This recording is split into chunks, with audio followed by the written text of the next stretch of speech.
How to use Alibaba to easily profit from China's insane growth.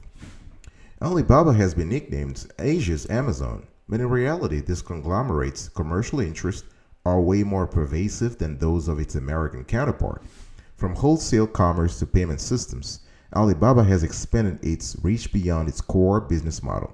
Learn how to make money from Alibaba's and China's growth.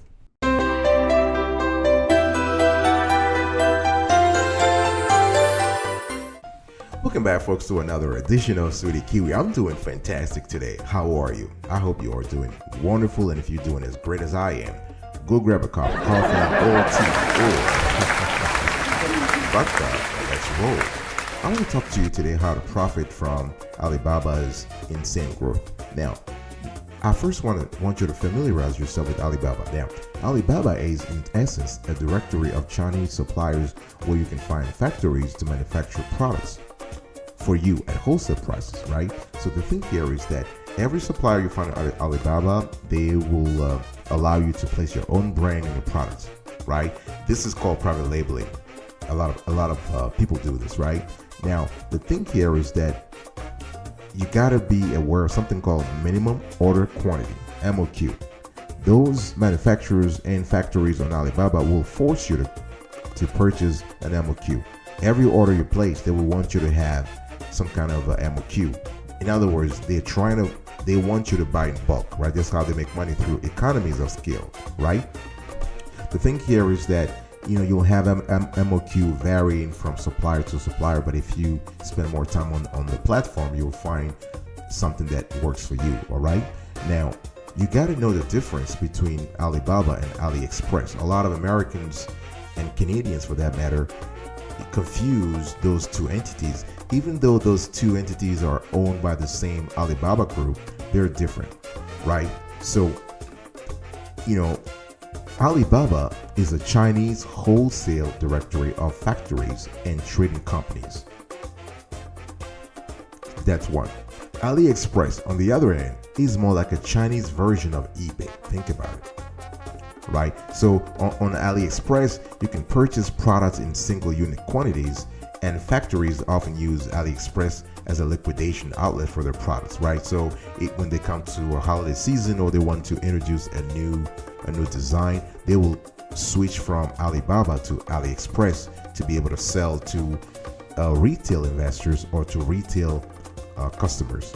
All right. Now, the thing here is that you have to understand that vendors on AliExpress will never allow you to customize their products or attach your brand, for that matter, right? So this is the only disadvantage of AliExpress. You cannot private label products you find on AliExpress, right? So if your goal is to profit from China's insane growth and Alibaba's growth, for that matter, you want to use Alibaba.com so you can find wholesale suppliers for your e-commerce business. Another thing you need to understand when it comes to the requirements for doing business on Alibaba is that you don't need to have a company, right? You don't need a seller's permit. You don't need a corporation. You don't need nothing. You don't need a website to buy from Alibaba. You don't. As a matter of fact, most Alibaba wholesale suppliers don't even care about who you are. As long as you are legit and you can pay, that's all they care about. They care, you just need to buy in bulk, right? Be legit, order on a consistent basis, and pay on time. So really, that just boils down to it. Those four things. So it's basically, as I said earlier, it's a directory. Think about it as a Craigslist it's just a more powerful and a wider Craigslist, right? So this is all it needs. You just need to, of course, for you to really buy on the platform, it just sort of helps to have some kind of credibility. But again, at the end of the day, it's all about cash. If you can pay and you're ordering stuff that is legit, that is legal, you're fine. I'll be right back right after this. Don't go anywhere. Welcome back, folks, to another edition of Sweetie Kiwi. We're talking today about how to use Alibaba to easily profit from China's wonderful growth and Alibaba's growth also. If you love the quality of the content you've been hearing so far, consider subscribing to our channel and turn on the notification bell so you are aware of new shows as we release them. Also, comment below, do you have experience in terms of doing business with Alibaba Supplier? Like this content, share it somewhere. Maybe some entrepreneur needs to have that info to move forward, right? Now, you want to adopt safe business practices to succeed on Alibaba. The thing here is that, it's a global directory of suppliers. Of course, the majority are Chinese, but you have other suppliers. So Alibaba is safe. You will not get ripped off, right? You will never get ripped off. I mean, the platform has put a lot of safeguards in place to make sure that you're not ripped off. As a matter of fact, it's very rare that a Chinese supplier will take your money without sending you the products. You have to understand, the Alibaba Group is a publicly traded company, and if some things like this had happened in the past, you bet the media would have talked about it. People would have put negative reviews about the company. So this is really not a problem. You shouldn't be worried about that. The thing that you will be running into, though, is quality control issues, right? The thing is that Alibaba hosted suppliers they are more likely to send you poor quality products, and those products may not match what you expect, right? So this is why you need to follow guidelines and best practices before ordering. Now, Alibaba has a series of articles on their website. You might want to go and read those, but you also might want to listen to this show till the end so you get to know all those good practices. All right. Now, you also want to select, when it comes to Alibaba, you want to select only verified or gold suppliers. Let me repeat that. You want to select only verified and gold suppliers. If you have a supplier that doesn't have the gold feature, or the gold or the verified feature, don't buy from them. A verified or gold supplier is a vendor that has paid Alibaba a premium membership fee, right? And the good thing is that by doing that, that just kind of tells you they're serious, right? So you can use this badge to filter out the lower tier suppliers, right? So and the good thing is, it's not just about the money, because before a supplier becomes a gold supplier, Alibaba performs a series of checks. All right, so they actually check. They have something called A&V check. So this means that it's an on-site check that is performed by a neutral third party as an added level of verification. They also do something called an on-site check. So this is a verification process where the supplier's factory is checked by Alibaba's own staff, to make sure that's legit. In addition, the supplier's legal status is also checked to make sure it's up to date. So, Alibaba has conducted some due diligence beforehand, and they are able to, affix the badge of gold or verified suppliers. Now, if you look at the screen, we have a screenshot of, Alibaba's website, especially when they're talking about who are assessed suppliers. They actually have talked about it here. They've talked about who the assessed suppliers are, the assessment reports, the verified report, the verified videos, and the verified main products. This is very important. So the verified main products are products that are made by suppliers who have experience producing or trading them. Right? You can see this on the screenshot on the screen. You can also see the verified videos. So the videos are, reflect the operations and environment of the company through video. So Alibaba went there with their camera, and they took pictures, they took videos, and they're showing it to you. Another screenshot we took from Alibaba's website is that, again, this talks about assessed suppliers, and basically the Alibaba is giving you an extra layer of security here by telling you that you should choose assessed suppliers because they have been verified by world-class inspectors. There is detailed information about them. You have, and they tell you what kind of information they have verified. Those inspectors have verified. They have verified the company overview, the production capacity, the trade capacity, the R&D capacity, and the quality assurance. All right, this is very important. So the bottom line here is that working only with verified and gold suppliers will greatly mitigate any risk of getting scammed. This is the bottom line here.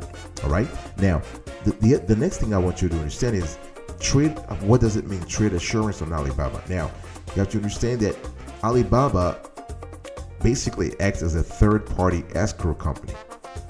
So trade assurance on Alibaba means that it's a free order protection service whereby Alibaba acts as a third-party escrow company. So the supplier will prepare the goods for shipment, and you deposit your payment in a special account designated by Alibaba.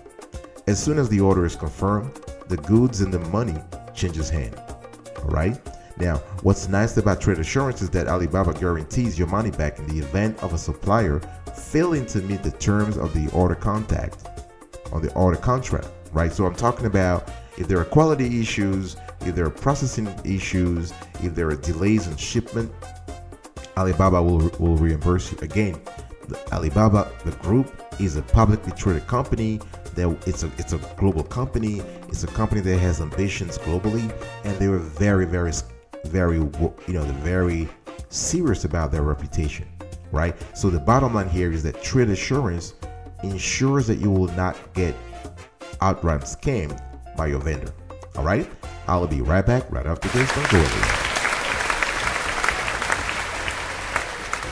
Welcome back, folks, to another edition of Sweetie Kiwi. We're talking today about how to use Alibaba to easily profit from China's insane growth. All right, so I've been talking to you about a couple of things you need to know in order to buy from Alibaba.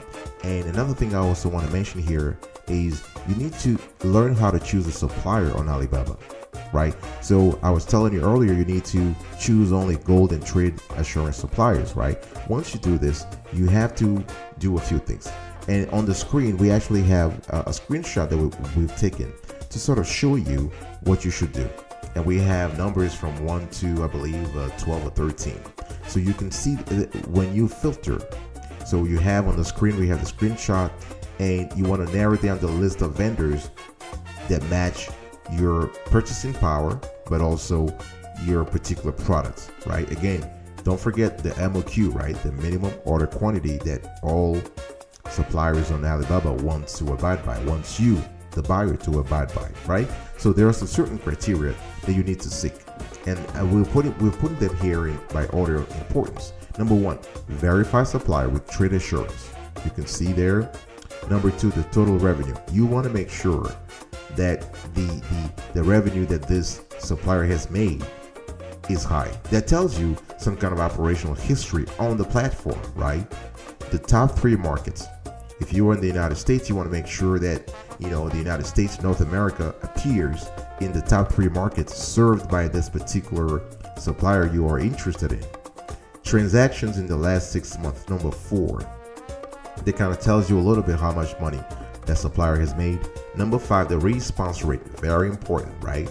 If you are somewhere in Kansas or somewhere in California and contacting somebody in China, you want to make sure that person is responsive. So you can see that here on the platform once you do the search.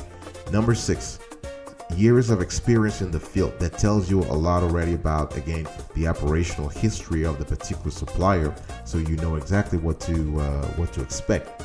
Another thing you want to think about is seller interactions. So you can contact, once you've chosen your preferred supplier, you can contact this supplier. And here we're showing you on the screen. Again, this is a screenshot. We're showing you can contact the supplier. You send a message. You enter your product details such as color, size, materials, etc., and other specification requirements to receive an accurate quote, right? And you put your email address. Of course, everything is secure. Don't worry about any spam. Alibaba is taking care of that. And you can inquire about, so in your email, make sure you inquire about specific stuff, right? And keep it short and nice. Keep it concise and precise. Again, ask about the price, the minimum order quantity, the lead time, very important. Again, we're talking here about China, right? So they have to ship this kind of stuff through, through either a plane or through a ship. So basically, it's so you have the lead time. You want to ask them whether they have samples available for purchase. Again, this is also, we're showing this on a screenshot. You can see this here. So number 7, the price. Number 8, the minimum order quantity. Number 9, the lead time. So every time you have a product, all of those features are displayed on the screen so you can see them. And it tells you in 10 whether there are samples available for purchase, because sometimes suppliers will want to give you the samples for free, but other times they will charge you for it. All right. And 11, you want to look at payment types, right? Wire transfer, you have a PayPal, you have Pay Later, you have Western Union, you have a Visa, MasterCard, right? You have now you have to understand that Amex is currently, at the date of this show, is not available on Alibaba. The Amex executives are currently negotiating with the company to sort of allow that, but it's okay, right? At the end of the day, you have as many payment types as possible to be able to do business on Alibaba. Now, you want to learn how to negotiate with a supplier on Alibaba. It's very important. When you import from China for the first time, you probably have no idea what the real price of your product should be. Now, so you have to really be very careful and make sure that you do your research beforehand, because some quotes might be impossibly low, some could be significantly high. You just never know, right? So you want to do some research. You want to search other platforms such as eBay, Amazon, or even Alibaba. So you want to go through a whole range of suppliers to know what kind of price you should be looking at before starting the negotiation. All right. The thing here you have to understand is that don't bid too low, though, right?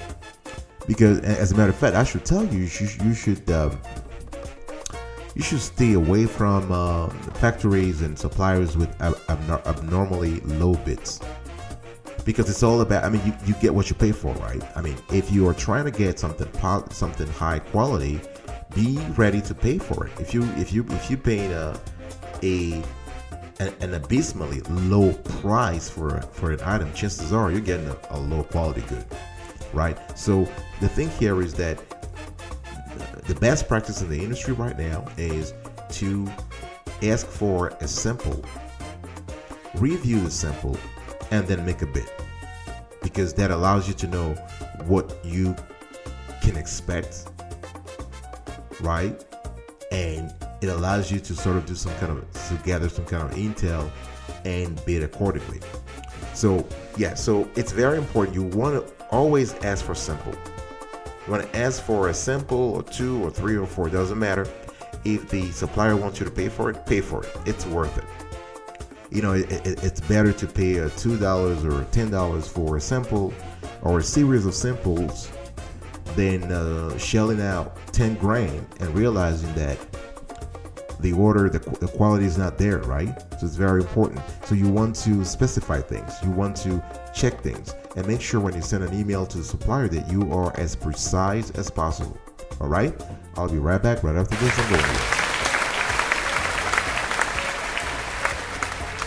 Welcome back, folks, to another edition of Sweetie Key, where we're talking today about how to use Alibaba to easily profit from China's insane growth, right? And this is important. The context of today's show is that there is a great opportunity right now in China and in Southeast Asia in general. And Alibaba has been nicknamed Asia's Amazon. But in reality, this conglomerate's commercial interests are way more pervasive than those of its American counterparts. From wholesale commerce to payment systems, Alibaba has expanded its reach beyond its core business model. So today I'm just going to show you how you can make money from Alibaba's and China's growth. So we've talked about how to talk to a supplier on Alibaba. Now I want you to get to the nitty-gritty. and take action. You want to place your first bulk order, right?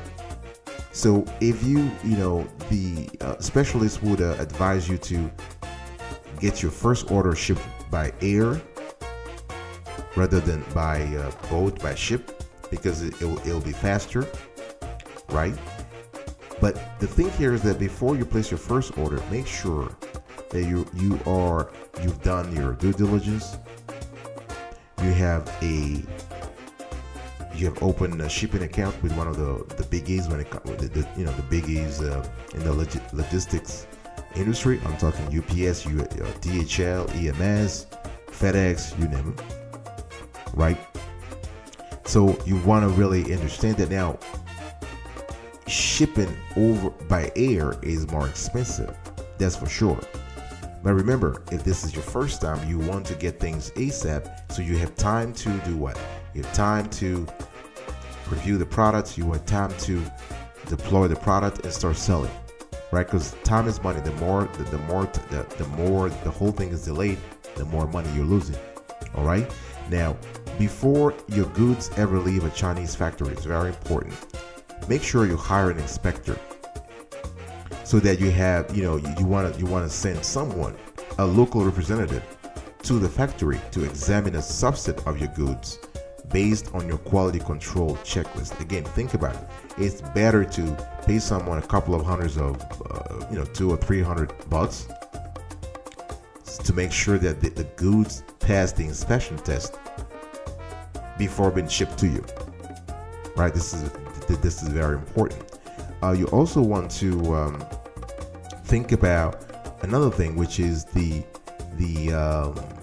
transit cost, the transit time, but also the transit cost. Anything related to customs, anything related to transit cost, regulations, maritime regulations, all that kind of stuff. You want to make sure that you check it out. Ideally, before you import from China, you want to secure the services of a lawyer back home. So you want to have an American lawyer who understands the whole process, who is well versed in maritime law and can advise you. All right, this is very important. Now, before I wrap up this, I just want to say that there are a few things you need to consider here. Don't assume anything. When you're talking to Alibaba suppliers, don't assume. Like, be specific. I said it before. You want to be as concise and precise as possible. Don't assume that they will do this thing because you're used to, doing things this way in the United States. So you're thinking they will be doing things that way. No, you want to write everything down to the letter, so that they know exactly what you want. If you're asking for samples, make sure you specify the color, you specify the size, you specify you give as much instructions, as many instructions as possible. And never be intimidated by your vendor, right? Because at the end of the day, you have to trust your gut. You have to, you have to make sure that you're always on top of the emails you send to them, right? And the thing here is that, don't forget, as I told you earlier, set up your shipping accounts earlier, because all of these things take time. When it comes to doing business with China, it takes time, not because of the goods or whatever. It's just that this is a very busy country.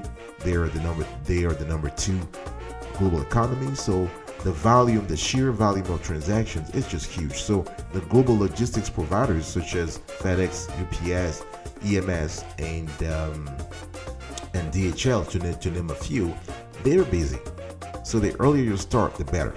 Another thing you need to understand here is that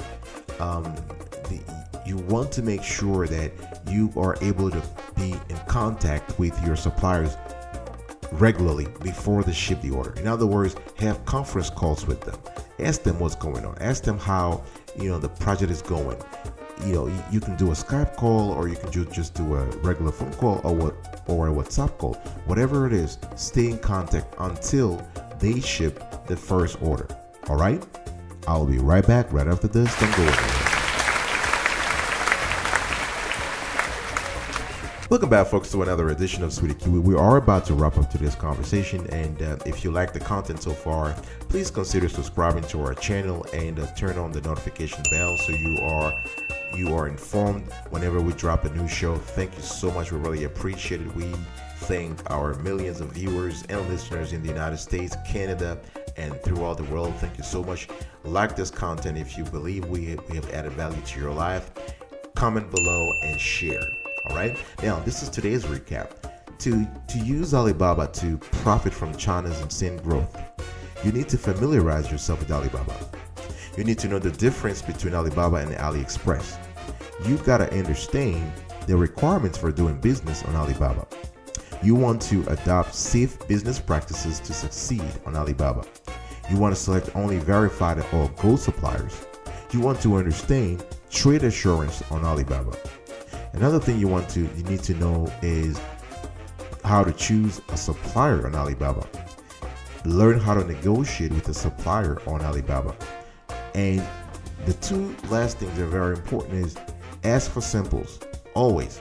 So before you place your first bulk order, which is the last step here, you want to do all these things I just recited. And most important, again, be as specific as possible and ask for samples. All right?